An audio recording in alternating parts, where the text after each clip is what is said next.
Actually, yeah. Um, Actually, I have taken this in one seminar recently in my old university. Okay, so this is a story of DNA, an untold story of DNA. So there is some a superhero in the story of DNA. So that is a woman. So her name is Rosalind Franklin. So let us see what is the contribution of Rosalind Franklin in understanding the structure of DNA. Okay, so whenever I just want to start this lecture with this one. So there is something very unique about planet Earth compared to all other planets in our solar system. There is very uniqueness about planet Earth. So the uniqueness of planet Earth is it has life. It has the animals, right? So that is the major thing. So life is only present on planet Earth, and life is not there. We have searched many, we searched all space, but we didn't find any life. So yes, life is very precious, and that is as of now, it is only present on human Earth, on planet Earth. So what made life possible on planet Earth? What is the molecule that is contributing to the life? So that molecule is the molecule of life. Okay, so that molecule is our DNA. Okay, so because of DNA today we got this evolution happened on planet Earth. Without DNA, no animals will be raised on planet Earth, right? So now there is a need of understanding DNA. So because DNA is the root of our life, it is because of DNA today we are existing. So the same questions has been erased to our ancient philosophers. Some very old ancient philosophers thought that life came because of some divine intervention, but periodically we understood that our Charles Darwin came into the picture. So Charles Darwin stated that how the species are originating on planet Earth, but even Charles Darwin don't know how this evolution is possible, what molecules made this evolution possible.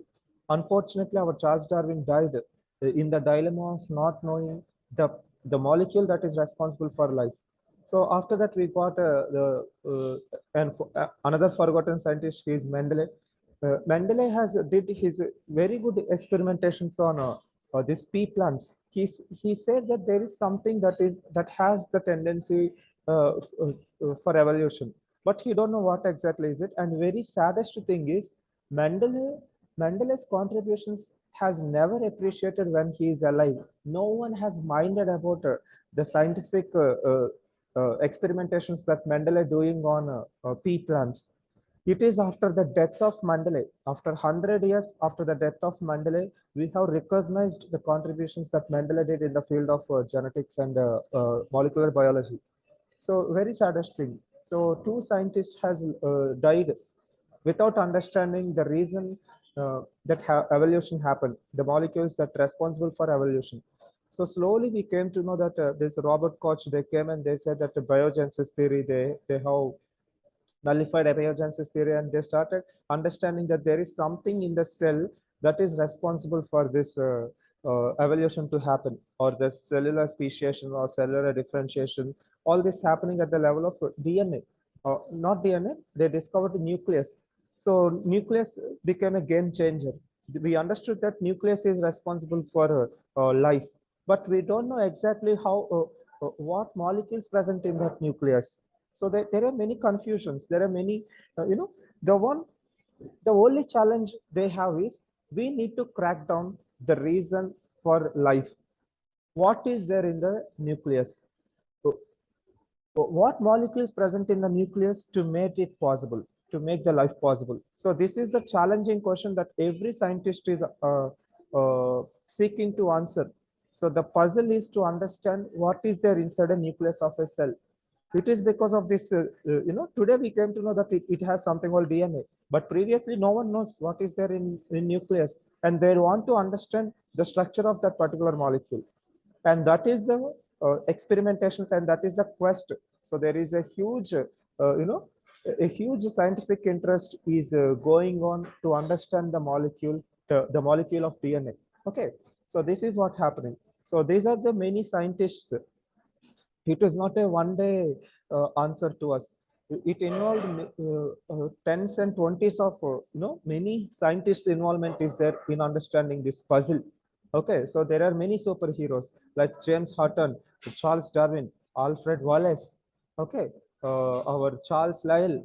So biogenesis theory, abiogenesis theory, Robert Koch. Everyone has involved in understanding this puzzle. Okay, then uh, so there is a gradual improvement. So the latest improvement that they got is that they concluded that some molecules are responsible for life, but they don't know what are those molecules, but they are sure that that molecule is present within the nucleus of a cell. Okay, so now they started to go for the next generation. We came to know nucleus is principal candidate for evolution. Now we need to know what molecules present inside the nucleus made the evolution possible.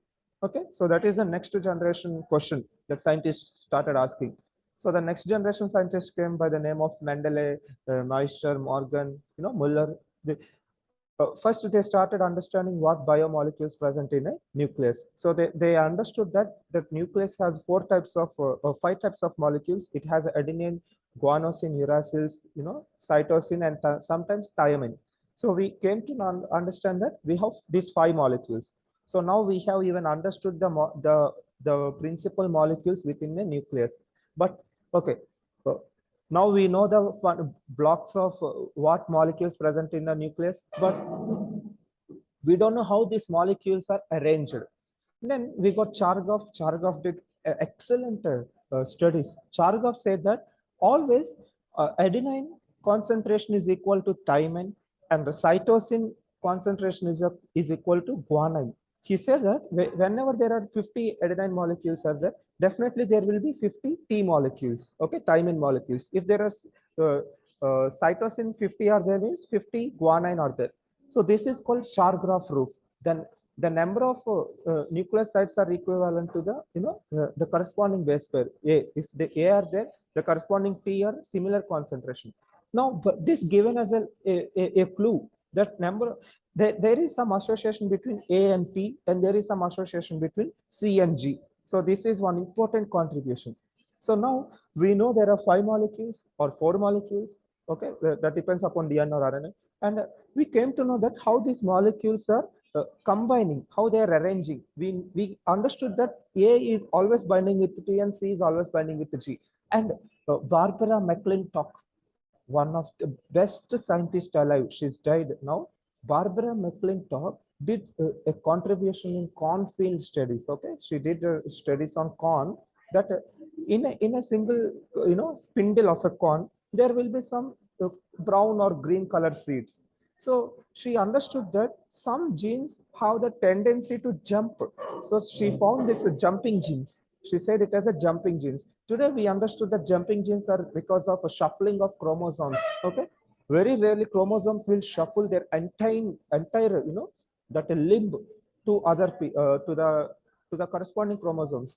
So Barbara McClintock made a very good contribution in understanding genetic recombination and the jumping genes. Okay, but even Barbara don't know the structure of DNA.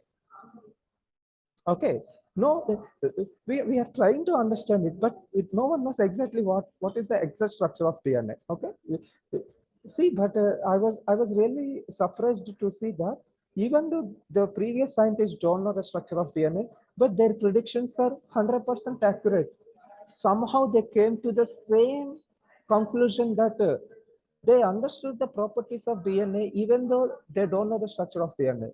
Something which is really groundbreaking, and that is how scientists are unique from normal people. Scientists are really thinking ahead of their time. They're thinking some 100 years future of their time. Yeah, Newton, you take example of Newton. Newton said, these 3 principles of gravity in 1600s. He said that if you send something in a one parabola orbit at this particular angle, with this particular force, that will start moving in the orbit. It will start rotating, it will fall in orbit and it will move. It's just a theory. Then in 1900, when we got the technology to send something with a force equivalent to Newton suggested, a rocket, we have completely relied on Newtonian principles. We have relied on Newtonian principles because we don't have any other source. It is only the dead scientist. 400 years ago, he died. We took his formula and we sent the rocket in his by using his formula. And exactly, the Sputnik started rotating. That is the first satellite. So yes, scientists are some, I feel that the scientists are beyond gods. They are gods in the form of humans. They are someone who has predicted some, hundreds of futures ahead, years ahead actually. Really interesting. So anyway, I'm coming back to our story of DNA. So yeah, so this challenge is taken by one young and dynamic lady. Okay, so whenever I'm telling about the structure of DNA, we will only came across these two words, these two scientists. Who are they? Watson and Crick. Okay, Watson and Crick are the fundamental investigators and the fundamental founder. They discover a structure of DNA, but that is not true actually. Okay, there is a hidden scientist, a hidden person who is responsible for understanding the structure of DNA, which haven't shown by any historians or any timeline histories. Her contribution has been completely forgotten in the history. Even when I taken this particular slide from internet, they haven't mentioned the name of the name of Rosalind. It is a Rosalind Franklin who has done a groundbreaking work in understanding the structure of DNA. But since she is a woman, since she is in that ancient times, no one has appreciated her work. There is this male masculinity, male dominant scientific culture. Because of these things, she has buried in the history. No one has understood the contributions of Rosalind Franklin. So in my lecture, I want to tell you about the contributions that Rosalind did in understanding the structure of DNA. So let us see what Rosalind did. So as I stated, whenever we are asking the question who discovered DNA, we will always tell these two famous scientists, right? This like Crick and Watson. So, but they are not the first one to discover the structure of DNA, but it was the Rosalind Franklin which has discovered the structure of DNA. Okay, so let me tell you the story of Rosalind. So yeah, she is the Rosalind Franklin. So earlier days, what they are doing is there is a scientist. His name is Wilkins, Maurice Wilkins. Okay, so he is working on something called X-ray crystallography. So his idea is he's keeping a molecule in front of an X-ray beam, and he's casting a shadow. He's casting a shadow on a wall. So by keeping some unknown object in front of a X-rays, this is a wall, this is a object, and these are X-rays are coming from this side. Okay. So now what he's doing is, even though we don't know the structure of the unknown object, by taking the shadow on different angles of this unknown object, I can able to reconstruct the model of the object by taking the images by multiple planes. By taking multiple planes, in this plane I will get a circle shadow. In this plane I will get a rod shadow. So there is nothing much in a cylindrical object. So by combining a round this shadow and this shadow, I can able to predict the three-dimensional structure of any protein. So this is the idea of X-ray crystallography, and our Maurice Wilkins is an expert in this particular X-ray crystallography. Then back in the olden days, women are not so familiarized with the science because no one is encouraging them to study. But at that time, our Rosalind has finished her master's, and she somehow secured, she's the only girl student in the classroom, and she somehow secured a good a good degree from a good institute. Okay, then she got an opportunity to work under our Maurice Wilkins. So Maurice Wilkins given this task to our Rosalind. He said that many people are searching for understanding the structure of DNA. We don't know what is the structure present in the nucleus. Rosalind, why can't you work on it? So he suggested our Rosalind to work on DNA. So Rosalind took it as a very challenge, and she started working on understanding the structure of DNA by keeping, she started beaming X-rays on the nucleus, and she's casting shadows. Okay, so yes, Morales and Rosalind became a very good academicians, and they started working on this understanding of this DNA. Okay, so this is the idea. So Rosalind, one fine day, she has casted a image like this, an X-like image she got from the DNA, a piece of a nucleus. Okay. Now, because of her involvement, because of her extensive work on X-rays, unfortunately, she got cancer. Because of cancer, she went to the treatment. She is not there in the lab for 3 months. Okay, but she captured this photo and she kept this as a photograph 51. Okay, so she photographed the 51 32 something, and she wrote it. She on that day in her lab notes she write that. See what she wrote. This is her own personal notes. She write that uh, maybe she took the shadow, she given a abstract picture, and she said that might be DNA might be a helix. This is her own notes. Okay, she given a notation that DNA might be a helical structure. Okay, with 4-chain arrangement. She said that DNA has 4 chains and it might be in helix. Okay, but she kept this data in her locker and she went for hospitals for her cancer therapy.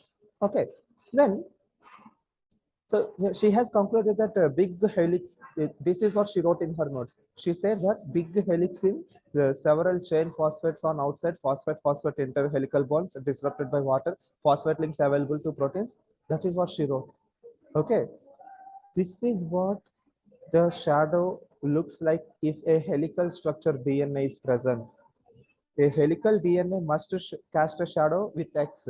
So she really predicted the structure of DNA. Okay, so this is her contribution. Then one day, what happened? Photograph 51. This is called photograph 51.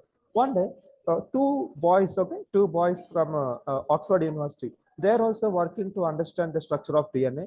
So they don't, they're not getting proper clues. They want more data to finalize the DNA. So one day they came to know that our Maurice Wilkins laboratory, they're working on this DNA and they're working on X-ray crystallography. So our two boys, okay, this uh, James Watson and Crick, they visited our Rosalind lab.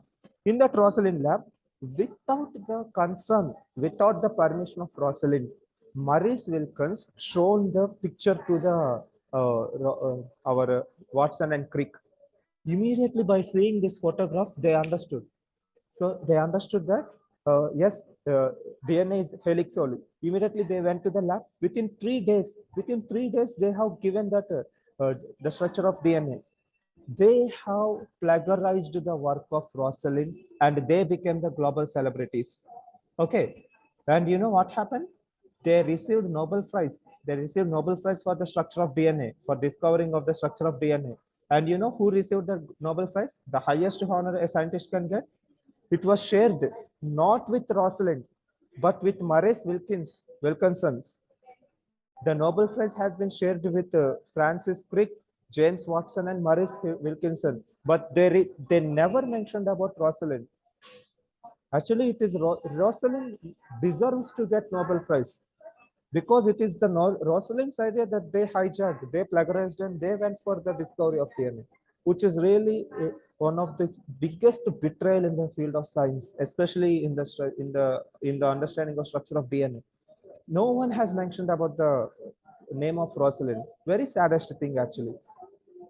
No one minded Rosalind's thing. So this has happened to her. So this is one of the biggest betrayal in the science, actually. Okay. So not only they didn't give credits to Rosalind, but our James Watson in his book, he sarcastically stated that even the Rosie, see, he's telling Rosie to Rosalind, Rosie don't know much work efficiency because of Rosie's lack of skills. She didn't deserve it. Not only hijacking her work, he started mocking her and he started sarcastically quoting her, which is not at all acceptable. So, yes, today we came to know that it is because of Rosalind Franklin's work that we came to know the structure of DNA. Rosalind Franklin was the responsible for much of the research and discovery work that led to the understanding of structure of DNA. So this meme will be perfect meme to show what James Watson did to Rosalind. So Rosalind is doing on her work. So James Watson he copied her work, and we know what happened. The next story. So yes, so Rosalind is the heart. She is the we always saying father. She is the mother of structure of DNA. Because of her contribution, today we understood the structure of DNA. So see her quotation. Science for me, she's such a passionate young lady. Science for me gives me a partial explanation for life. Insofar as it goes, it is based on fact, experience, and experiment. Such a motivated she is. Science and everyday life cannot and should not be separated. Science for me gives me a partial explanation for life. Insofar as it goes, it is based on fact, experience, and experiments. Yes, it is because of Franklin's contribution today we understood the structure of DNA. Okay, just like the shape of the DNA is twisted, the story of discovery of DNA is also twisted. When I was taking this seminar, I came across one thing. Anyway, the legacy has taken today. Today we got one advanced gene editing tool. That is called CRISPR, cluster regularly interspaced short palindromic repeats, which is an advanced gene editing tool that has a potential to change the. Today we can able to cure inherited diseases because of this CRISPR. So CRISPR is discovered by two young ladies. So one is Jennifer Doudna and another one is Emmanuel Champert. And I was really happy to see that in 2020, the Nobel Prize in chemistry is awarded to CRISPR-Cas9. So yes, our Rosalind and Emmanuel Charpentier has taken the legacy of Rosalind, and they prove that women can deserves in the field of molecular biology, that women is empowered. They proved that Rosalind is capable. They proved that woman has the potential to change the world. So they received Nobel Prize in 2020, which is the greatest honor to tribute to our Rosalind as well. So as our Mary Curie said, be less curious about people. Don't worry about people, okay? And more curious about ideas. If you are more curious about ideas, definitely you can able to change the world. So in honoring our Rosalind Franklin's contribution, there is a university called Rosalind Franklin University, and we can see the university's logo. The university's logo is the photo 51, the X photo. So yes, this university doing some groundbreaking, discoveries in the field of molecular biology. And I was very happy to see a student from that university proudly giving pose in front of Rosalind Franklin statue. So this is the type of motivation that we need in the current generation. Today, women are no more, biased. Everyone is equal. Everyone is encouraged. And by this thing, I want to tell that in India, we are proposing to keep Modi photo on currency notes, but this is not happened in England. They have proudly kept Rosalind Franklin's photograph on their currency. So something which is the biggest tribute to a scientist. We need such kind of motivation in India. We need such kind of change in India. Then only the nation can move forward.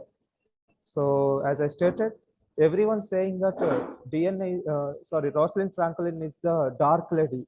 But what I felt is she is the brightest lady that we have ever encountered in the history, actually.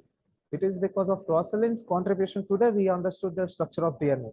So in my notation, I will tell that Rosalind Franklin is the brightest lady that we ever seen in the history. So this is all about the story of DNA, actually. Thank you very much. So now today we understood that actually I'm feeling very happy to share the contribution of Rosalind Franklin in understanding the structure of DNA. I'm very happy that I become teacher, maybe for the reason to tell about the story of Rosalind Franklin. Yeah, so this is the story of Rosalind.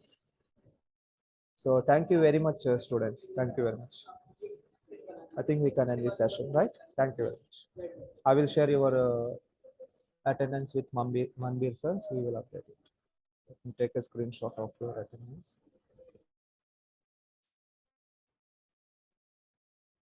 Yes, you can leave, students.